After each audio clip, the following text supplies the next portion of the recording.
Can Washington truly rewrite the geopolitics of Central Asia, a region that has long been shaped by Russia's deep roots and China's strategic economic influence? The answer, as always, depends not just on U.S. ambitions, but on realities on the ground.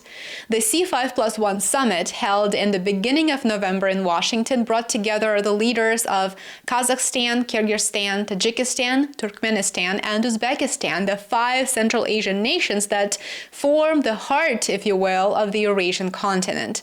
The format isn't new. It was created in 2015 to boost cooperation between the United States and Central Asian states. But under Trump, it has taken on a far sharper focus.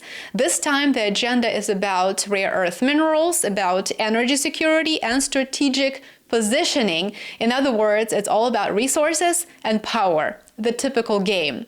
At the summit, Kazakhstan's President Kassym-Jomart Tokayev praised Trump as, quote, a leader sent by heaven to restore common sense in global politics. These words underscore just how diplomatically warm, let's say, this new partnership has truly become.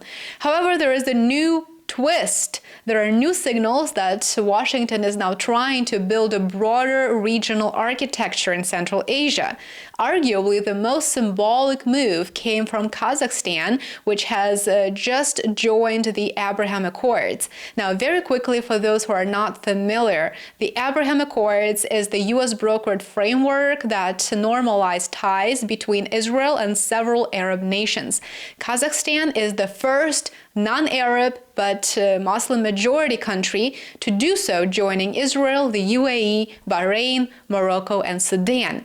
I would say that Kazakhstan President Tokayev's decision to join the Abraham Accords came as a surprise to many.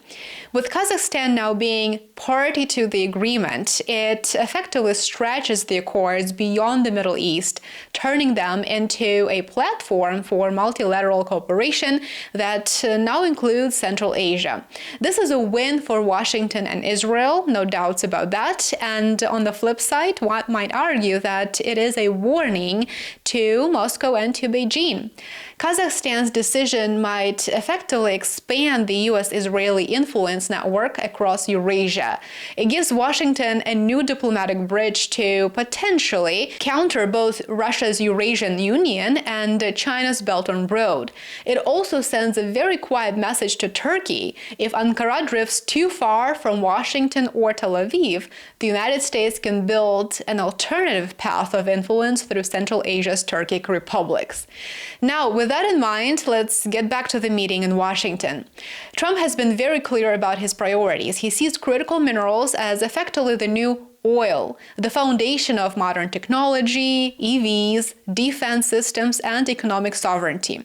And Central Asia, particularly Kazakhstan and Uzbekistan, sit atop some of the world's richest reserves of rare earth, uranium and lithium among them. Kazakhstan alone produces around 45% of the world's uranium, while Uzbekistan accounts for another 7%. And together, they dominate the global market in this area. This fact alone matters immensely, in my opinion, in this scenario, of course, as Washington seeks to reduce its dependence on Russian uranium and on Chinese mineral processing. By the way, I've discussed Chinese mineral processing and China's dominance in this field in great detail in several articles that I posted on my Substack and my Patreon. I will link them below if you're interested. China, of course, controls nearly 90% of the world's rare earth refining capacity and has recently restricted exports of several key elements that it deems to be dual use. That move serves as a wake-up call in Washington. Trump's goal is to diversify U.S. supply chains, to secure domestic production, and to end what he calls strategic vulnerability, which is the idea that America's economy depends too heavily on adversaries for materials that power everything from iPhones to fighter jets. From the U.S. security point of view, of course, Trump is being perfectly reasonable. The only problem is it will take 5 to 8, maybe 10 years for any real, any tangible progress in this area. And until then, Washington has to get creative. The truth is, even for those who are not intimately familiar with Central Asia, it is not difficult to see that the region is not exactly an open market just waiting for new partners and new investments. It is a region deeply intertwined with Moscow and Beijing. Russia provides the cultural, logistical, and security backbone via labor migration, military cooperation, and shared institutions that have been in place for generations, no less. And at the same time, China has spent decades locking in its presence in the area through massive infrastructure and energy investments. Beijing has already poured over $120 billion into Central Asia, with $75 billion in ongoing projects and $66 billion in Kazakhstan alone.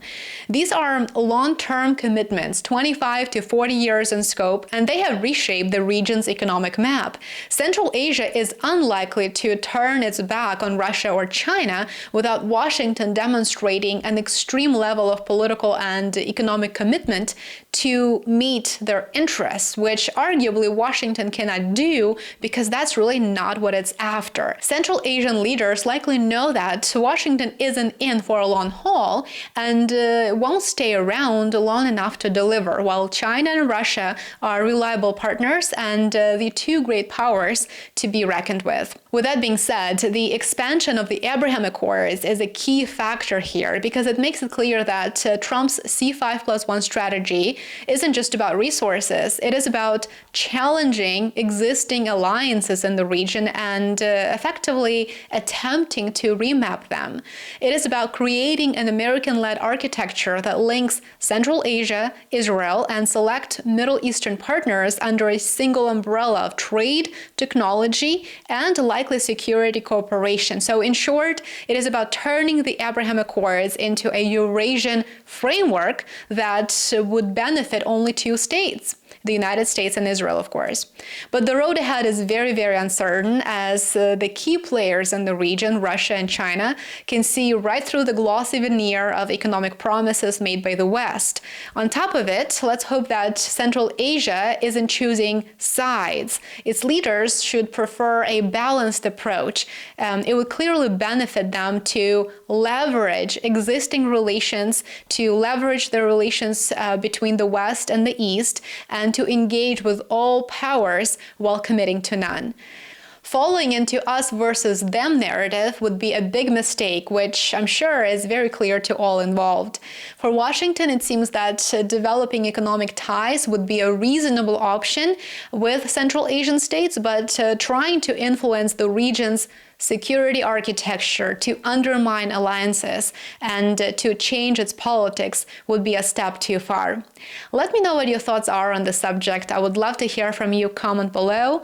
Thank you so much for watching, and if you'd like more content, join me on Substack and Patreon, support my work.